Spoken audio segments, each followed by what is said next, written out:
am Jennifer Bailey, if I haven't met you. I think I've met some of you before, but I'm the assistant principal for kindergarten, first and second grade. Okay?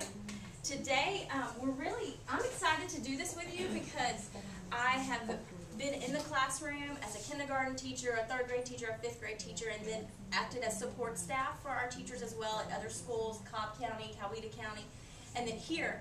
But one of my favorite things is behavior. And I have to preface this by saying that I don't have children, so I'm not speaking from my own experience, but I know we have some great ladies in here who do. So what I want to share with you is what I have found just in my own studies that research shows what works. I'm all about what works. If something works, then I don't want to recreate the wheel. So that's what we're going to look at today, okay? Okay, so the two things that we're going to talk about is we're going to talk about all children, what all children need in order just to function and have success at home, at school, and in their relationships. Those things are going to include structure and routine, and we'll get into that. And then we're also going to hit on 3 specific kinds of behaviors that you may see in your child or you may not. And if you don't, then you'll just walk away with more knowledge and maybe can help a friend down the road. But to start, I want to show you a little video clip that I just thought would be a good way to get us laughing today.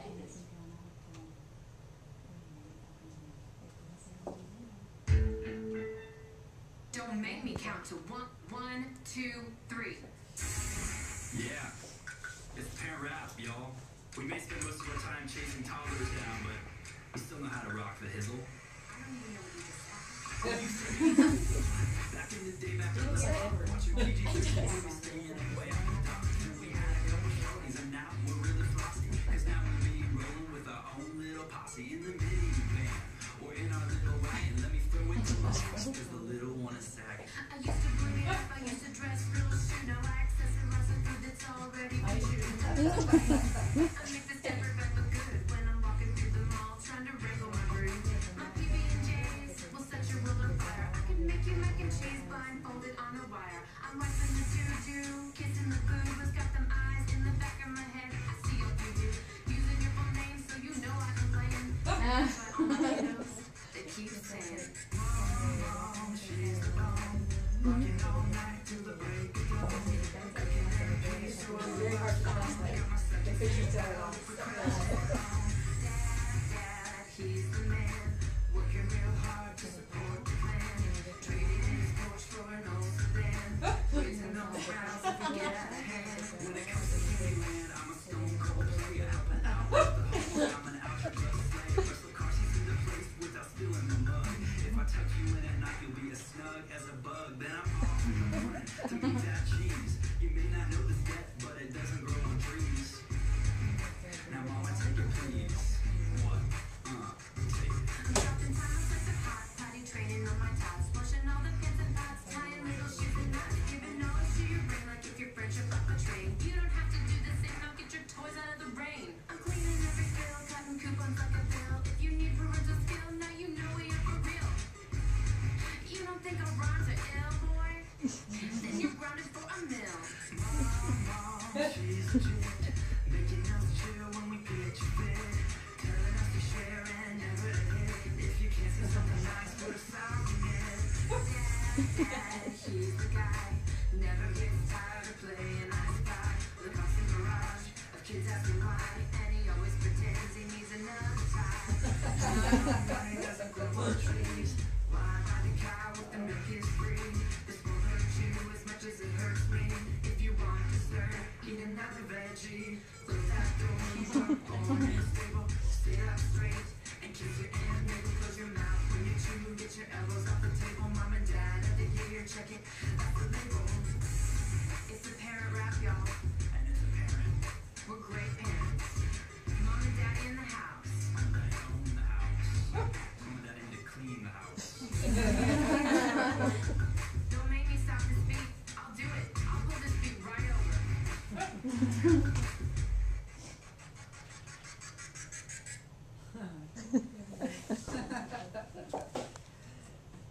So do you feel like that sometimes? Not there yet, but I would imagine it would be.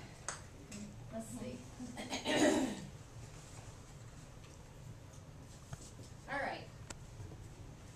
So moving on, let's talk about all children, okay? And a lot of this you may already have in place, you may already know, so take this as affirmation that you're doing the right thing, because this helps your students when they come to school, and also your teachers that serve your kids, they have these things in place in their classroom. So we just want to make sure it's reinforced at home and everywhere they go. The three things that we want to think about for every child is to provide them with structure and routine, good nutrition, and sleep. These are key things. These are key things for adults as well. But we're going to hit on the importance for the little ones today. Looking at their structure and routine in a regular day. All of our kids need a consistent schedule. They need a consistent time that they wake up, that they go to bed, that they know they're going to eat, that they even know they're going to see the key individuals in their life. They know maybe dad has to work late, so they won't see him when they get home from work, but if they know, I'll see him in the morning. Just the consistency of knowing what is coming. And I also wanted to point out the presence of key adults too. I know work and where people live and just family situations cause certain individuals to not be in children's lives every day. But the communication, even by phone or letter, however, just to know that these key people are present for them. I made a list for defining the playtime, the work time, and the rest time. And what I want to hit on that is that it's so important for the kids to know now is the time when you come home from school, we're going to do homework. And when you do homework, this is what it looks like. We sit at the table, we take out our work, and we work quietly. We don't have the TV on, we don't have noise. That's how you define it for your house. Maybe they work in their room alone. Maybe they work with a sibling. But you set it for yourself. Chime in as you see. Also, defining the playtime. If in your house you can't handle a lot of noise, then give them those expectations that certain noise limits, certain toys are to be used outside, not inside. Baseballs, bats, drums. I do not like loud noises. I haven't tackled that yet of how I'm going to handle it with kids. But define for them what play looks like so they know they are being successful even in their play, as well as rest time. Rest even being when they're supposed to go to sleep, you define for them the lights are out, the TV's off. But also rest as in we're going to sit down as a family, we're going to have a meal, and we're going to talk. Give them the expectations and exactly what you expect for them ahead of time. I have something to say regarding this. Children, young children in general, don't have an idea of time frame. So creating a visual schedule will help them realize this is a time when I can play. If you have something at home, maybe in their room or on the refrigerator door, a visual will let them know when it is time for them to play or work or, do homework and such, and even rest. With a clock, that will also reinforce math skills, but a picture, between this time and this time, or after you get out of, come back from school, this time frame is okay. Because they don't have that in their mind. They really don't. Younger children don't. Right. And older ones pretend not to know. So. Yeah, you're right. Pretend like they can't read the They can't books. read it. All right, nutrition. I'm definitely not a nutritionist, but these are the things that pediatricians and then other research shows are very important for the brain development of kids, especially ages from birth until 11 and 12 years old.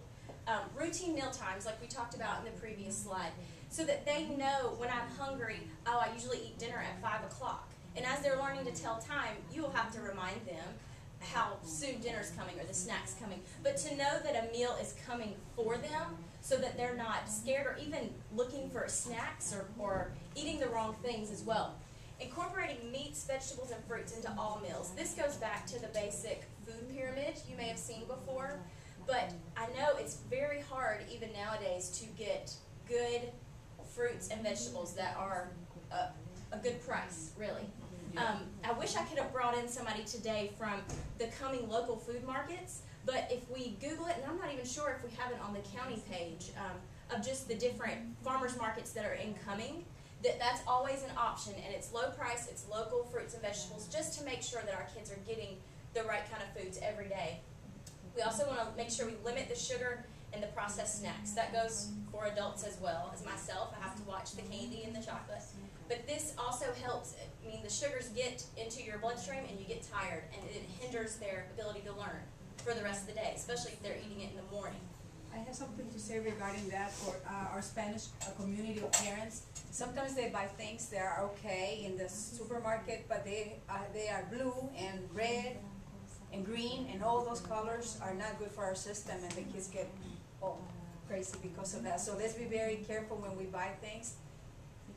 Expensive stuff is the good stuff. The cheap stuff that you can buy a whole bunch of is not really good.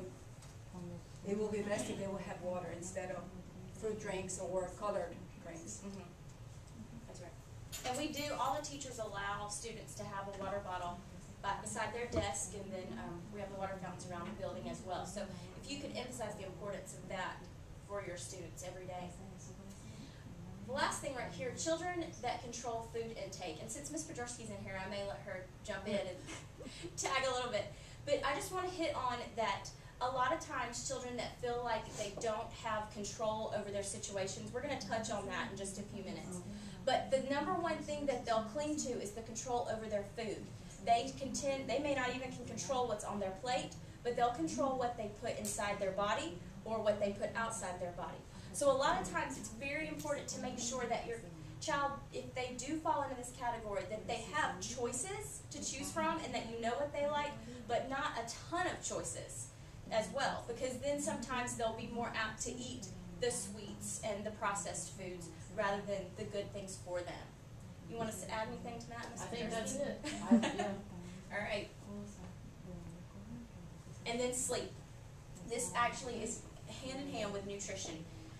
We as adults need sleep. I can't function the next day if I don't have enough sleep. The consistent bedtime, it goes back to their routine.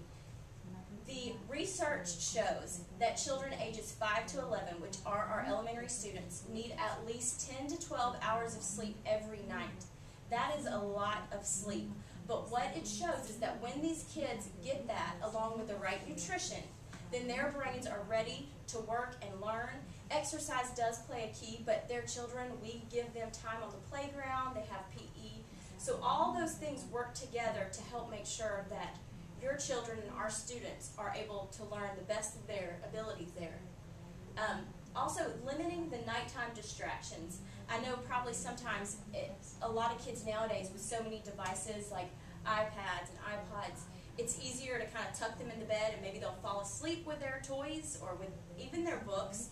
But a lot of times I have talked to parents and they did not even realize that the child was up way into the late hours of the night because the parent fell asleep like they should and thought the kid was asleep as well. So even taking some of these things out of their bedroom, especially for the younger ones, to make sure that they're not a distraction to their sleep. All right, we're going to move on. Let's look at 3 specific behaviors. Does anybody have any questions before or anything you want to share? I want to make sure that you guys, anything that's worked for you as well. We can Some share at the end. Spanish families, traditionally, it is okay for children to have Coke, and that has caffeine. So if children have Coke with their meal when they get home, they are going to be hyper and they will not want to go to sleep. So we have to be very careful with that, and it goes along with their food intake. Right. Okay. Every child is special. There are many types of children, but the 3 that I want to hit on today are the defiant child, the anxious child, and the hyperactive child. And like I said before, you may not see that your child or your children fit into any of these roles at all. So if not, then just know how to help a friend or what to look out for. What I'm going to give you about them come from doctors and research, okay? Not just what I have made up or what we've seen just in this school. So just keep that in mind. The first one we're going to talk about is the defiant child, and we have a picture there of maybe an extreme defiant child. Not all defiant children shout and scream like this. But before I show you this video, this is a professor at Yale University who works with the parenting center there, Dr. Alan Kasdan. And one of the key things he says that stuck out to me is attention to bad behavior increases bad behavior. Attention to good behavior increases good behavior. So I'm going to show you a little clip where he is kind of giving some information on it, and it's really long, so I'm going to shorten it just a little bit. So give me just a second. Make sure I got that time right.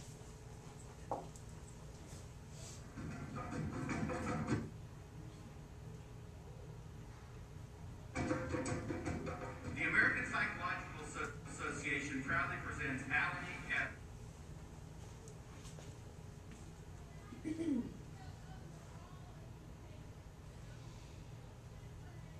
With their children that make a difference in how the child behaves.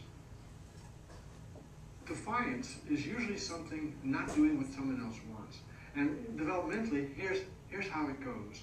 A child is kind of, you're carrying them around in a carrier, you're putting them here, you're putting them in bed, you're feeding them, and they're kind of just a loving piece of baggage that you're in complete control of. Now they get to be 2 or 3. Usually it's 3. The terrible 2s come on at 3. They don't come on at 2.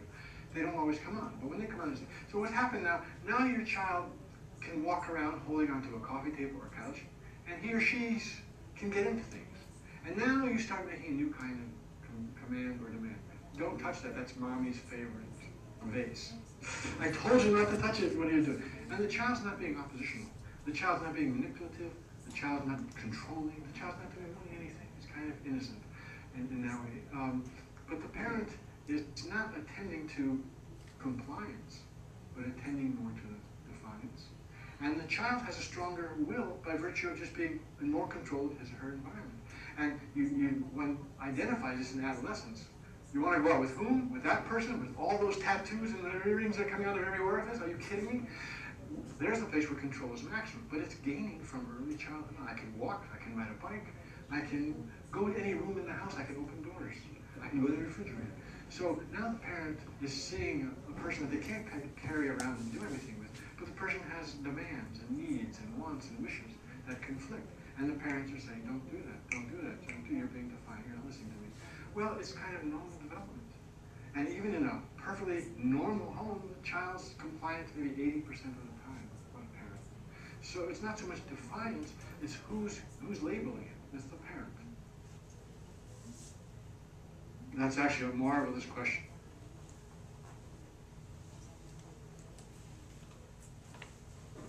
Okay, so he kind of touched on there what this quote is saying. When you are honed in on the defiance rather than the compliance, then the child is going to respond with a defiant behavior. Let me show you a few red flags. And this is not to say that if your child does these things, then they have a defiant problem. Like he mentioned before in the video, every child developmentally is coming to the point at some point in their age of, I have control and I want to figure out these things for myself. Some red flags that may lead to the suggestions that I give you are if you see a child or your child that throws tantrums, often, maybe once a week, arguing, if they argue back and forth, refusal to comply, blaming others, or seeking revenge. The seeking revenge part and blaming others a lot of times may be with your older students, 3rd grade and older, and probably even some teenagers, Ms. Pajerski, Yes. that want to go after you. But these are some of the things that key us to maybe that we need to handle this type of child differently. So, how is parenting this child different? One of the key things for all kids is praise, but specifically for the defiant child is to give them these kinds of praise. Acknowledge what you see good. I have worked, as well as Ms. Pajerski has worked in a behavior program in the school system. And our #1 focus was you praise the kid for anything. If the kid had a horrible day, and we had students that tantrumed almost every hour of the day, would pull things off the walls, but we always, in the middle of those times, stopped and found the good. Maybe in the middle of a tantrum, they weren't screaming. They were just laying there. They normally scream, but this time they're quiet. Praise them. Praise them for everything good you can find. Praise immediate and specific. So going back to the example that I just gave, if your child is on the floor but not screaming, they're still not following your direction. Be specific. Right now, you are doing a good job at laying there quietly. Right now, I appreciate that you're taking a deep breath and you're calming down. Praise them immediately when it happens. Praise the positive opposite. This right here is key. Positive opposite is when you are recognizing what you want for them rather than telling them what they're doing wrong. All right, so for example, I put dirty clothes. And this is so easy to do. I do it with my husband. You say, I gotta remember the positive opposite. You say, that put your clothes in the hamper. Put your dirty clothes in the hamper. You left your dirty clothes on the floor. You're pointing out what they did wrong. Rather than, next time, while you're picking up the dirty clothes, would you please put your dirty clothes in the hamper? You're bringing it to their attention more in a positive way and also giving them some feedback and expectations of what you expect. Anything you want to add? And then a reward system. This can be go lots of different ways. And at the end, I have some books that I pulled from our Parent Resource Center that you can look through. One of the big ones that we have are the videos, 1, 2, 3 Magic, and I know this has worked a lot with especially some parents Ms. Kionis has worked with. So this is important for the defiant child because they need to know what is expected of them and then what they can earn as well for their good behavior. Any questions? We good there? A few more things for this child. Give one direction. You may have to repeat this direction over and over again, but if you say, it's time to go to bed, go brush your teeth, go pick up the clothes out of your floor in your bedroom, and then go to bed, all 3 things are probably not going to get done. Choose one thing at a time. Go brush your teeth. You may have to remind them, again, every 2 minutes, please go brush your teeth, but they need one direction. When this type of child may be tantering or arguing with you, it is important that you as the adult stay calm, that you keep your focus on the one direction you're giving them and that you're praising them through it. And then punishment. Dr. Kasdan mentioned this in one of his clips as well, that you want to make, when you have to punish, when you have to give them a consequence, you want to make it brief and immediate. With these younger students, these elementary age kids, the longer and harsher punishment does not make it more effective. Especially if you tell them when you get home or tomorrow you're going to be grounded. With these younger kids, it needs to be immediate. You tell them what's going to happen and then you do it and then it's done. You move forward. And staying calm, it also means your tone of voice with them. Because staying calm could maybe be interpreted as being, but you have to even get an Oscar for your acting. Your voice has to be sweet because then the child will calm down and everybody's anxiety is down and it will be more easier for them to comply with your demand or your request. Okay. Let's look at the anxious child.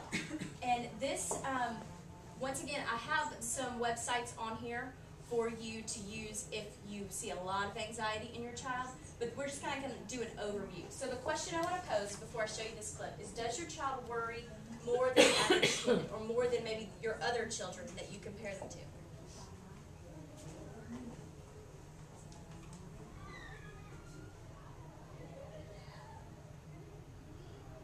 Hello, welcome to another Maggie Moment. One of the most common questions I get asked from parents or emailed from parents is, this is an offer and a blogger, first parent help. Anxious child. They're very sensitive, they're worrying about silly little things. Do I get tough? What do I do? We need to know that children see the world through children's eyes. And sometimes they see them in a way that makes them feel anxious and frightened. The number one thing that frightens children is feeling separated from their parents or unloved by their parents. Isn't that interesting? That's what research shows us. So when we're working with children who have irrational fears, especially the ones who at night time wake up because they're frightened, they've had a bad dream, or they just can't get to sleep, or they're unsettled. So anxiety, early anxiety in children is quite developmentally normal, and one of the things that we need to encourage you as a parent is, what do I do to soothe my child? We do know that our sensitive lambs tend to have more patterns of anxiety, but we do know that even strong roosters can have anxiety patterns.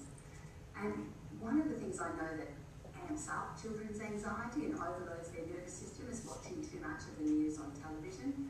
If you haven't watched the news objectively lately, you will notice that it's often about disasters and traumas and violence. Now, you're an adult, it doesn't bother you terribly much, but the children under 5 or 6, it's actually really loading their nervous system up and making them quite anxious about how safe they feel. Separation distress is one of the most common forms of anxiety, and once again, that's because children don't like to be separated from their parents. So there's lots of things going on in a child's life. Change is one of them. Transition to preschool and primary school is another one. Or they've moved house, or something is happening to a significant loved one, like a grandma or a daddy or a sister. These are the things that overload children. That means they need actually like to be nested and having more soothing, and us to recognise that they're children and that they'll overload their nervous system, and we have to do everything we can to soothe them. So sometimes that does mean they cuddle in between us at night, or that we sleep with them because they're children. And I keep saying, don't worry, by the time they're 18 they'll have found someone else to sleep with. Please don't think you're failing. I firmly believe that if we put our children first, do everything we can to soothe, working on the tickle point, which is just below the back of the neck, very gently, is a way to soothe children. Warmth soothes children, so warm up their rooms or keep them warm. Those warm, weak pats on the back of their neck can help soothe them again. Rocking, cuddles, all the things that would soothe you as an adult if you were traumatised or feeling anxious. So recognise that it's really important that we meet the needs of our children. Please don't try and toughen them up before they're ready, but at the same time, build their capacity by gently walking them through some of the things that frighten them with lots of love, lots of reassurance, and lots of soothing. So remember, the earlier we get on top of some of those things, the quicker we can nip them in the bud. But it's developmentally completely normal for young children to sometimes feel anxious. I hope that's given you a few tips to work with today. Until next time.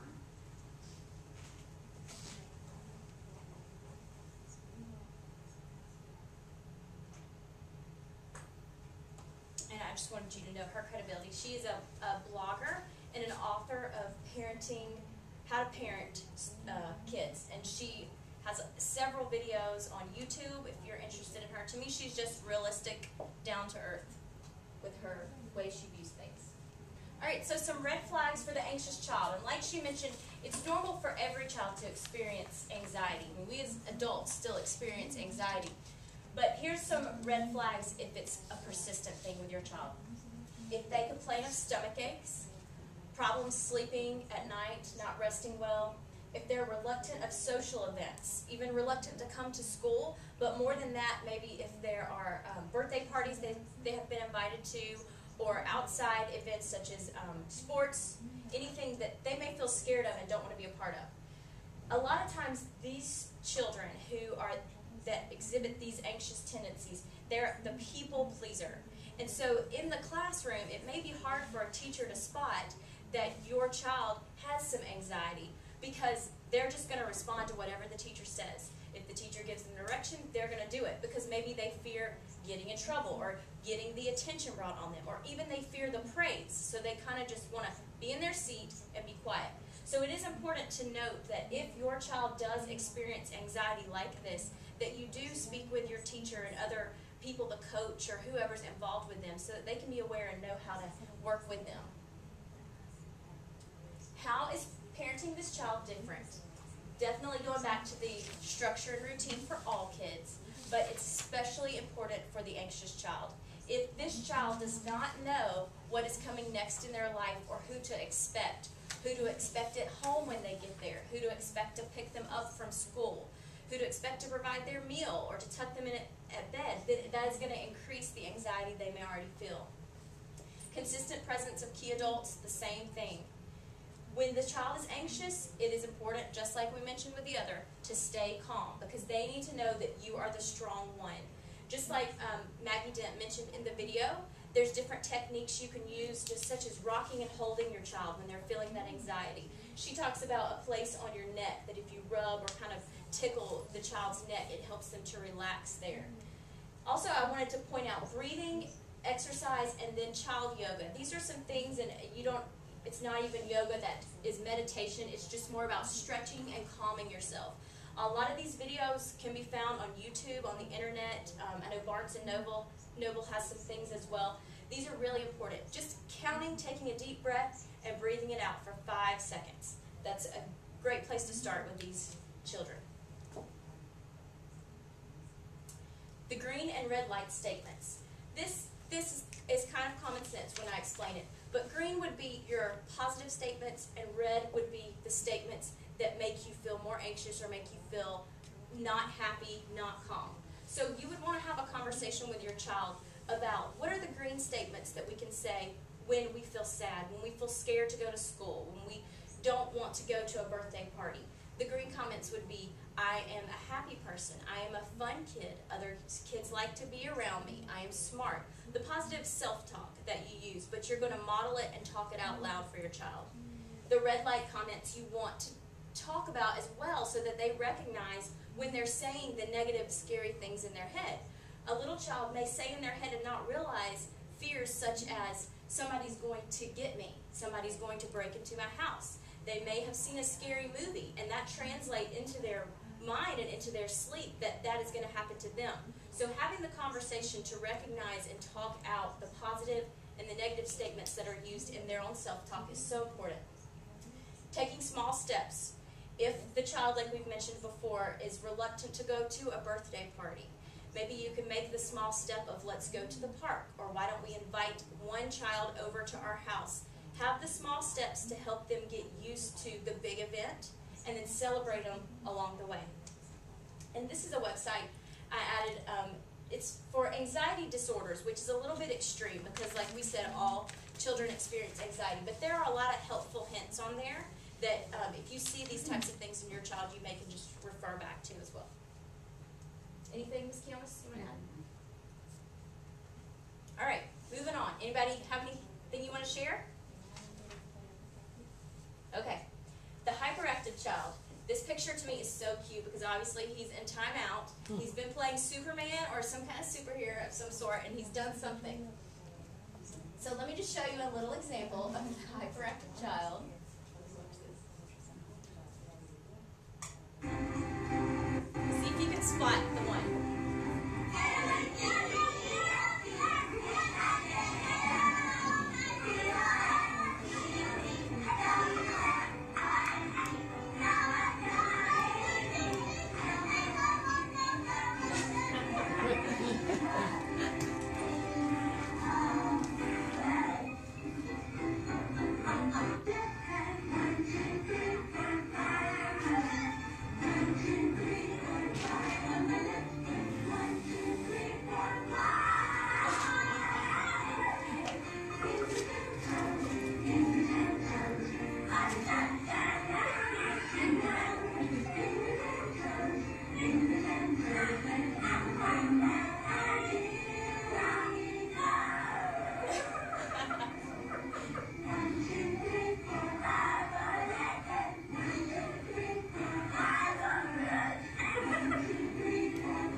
On that video posts that the mom filmed this as a proud mom. And wouldn't you be? But he's obviously the hyperactive child. He had a little competition going with a boy close beside him. So that may not be exactly how your hyper child acts. I mean, he's very involved in the song.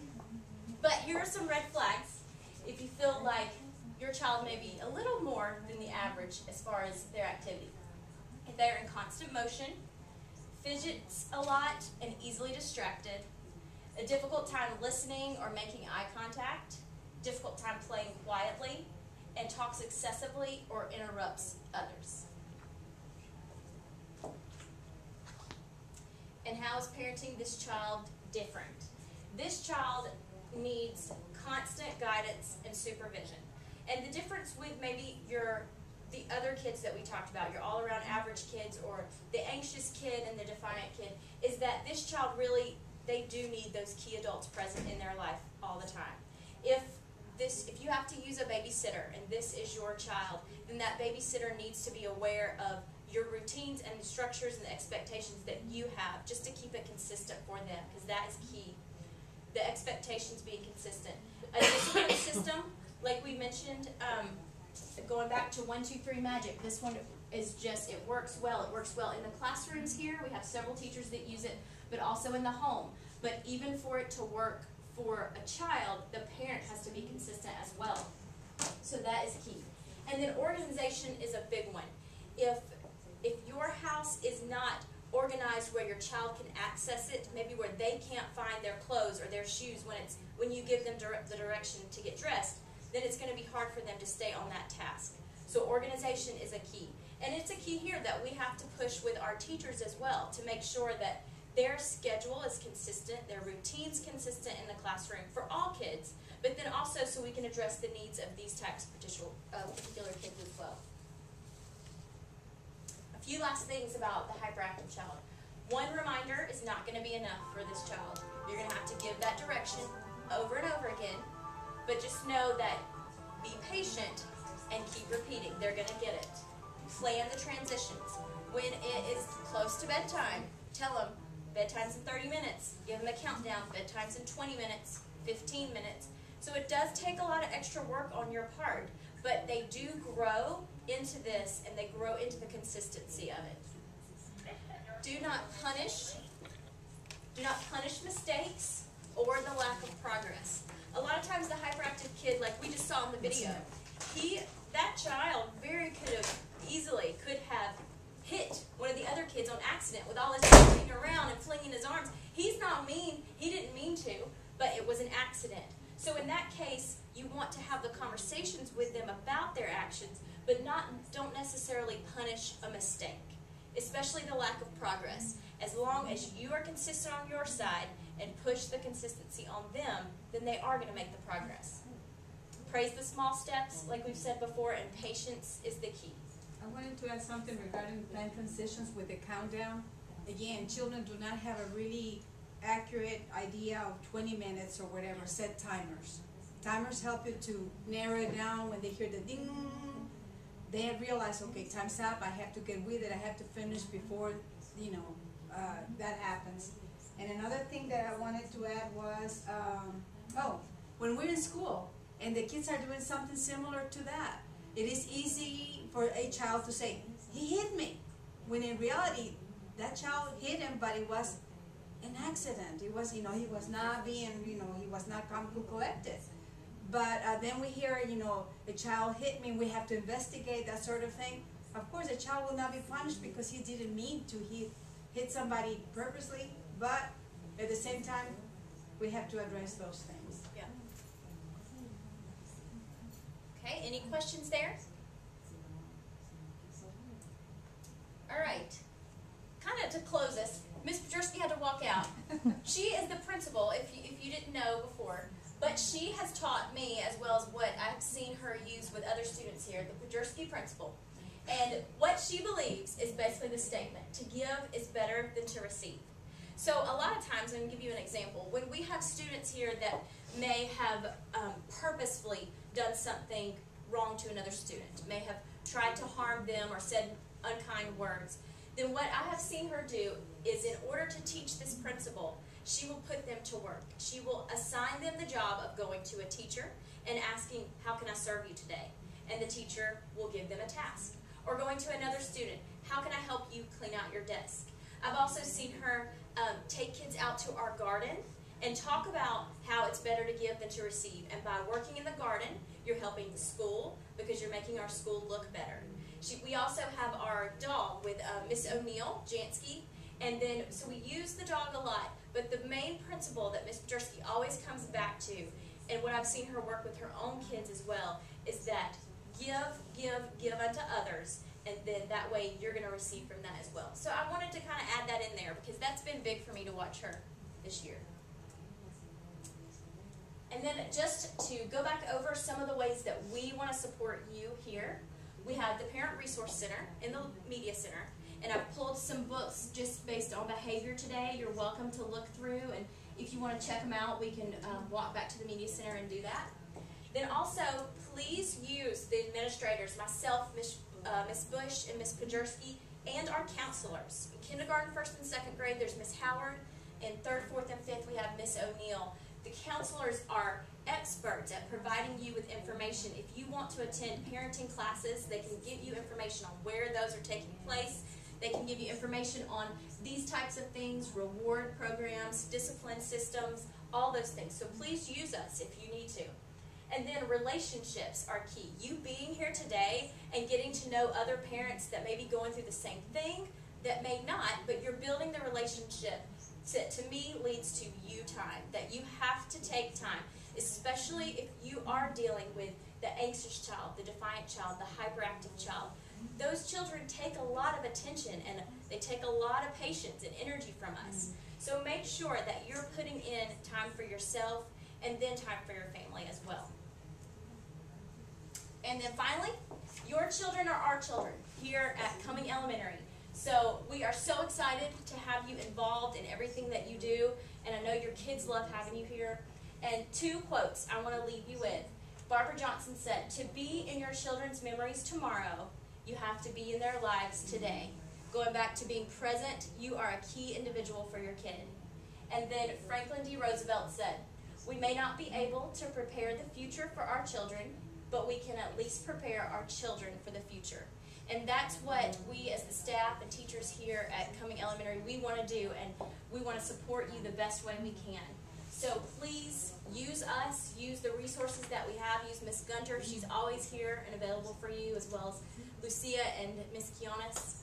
And I am just so excited that I got to spend today with you. So if you have any questions or want to share anything, feel free. We'll have some talk time now, and feel free to come check out these materials. And let me know if I didn't hit on anything that you need more information on, that we can definitely provide that for you. There's a lot when it comes to discipline and behavior, and this is just kind of a big overall picture.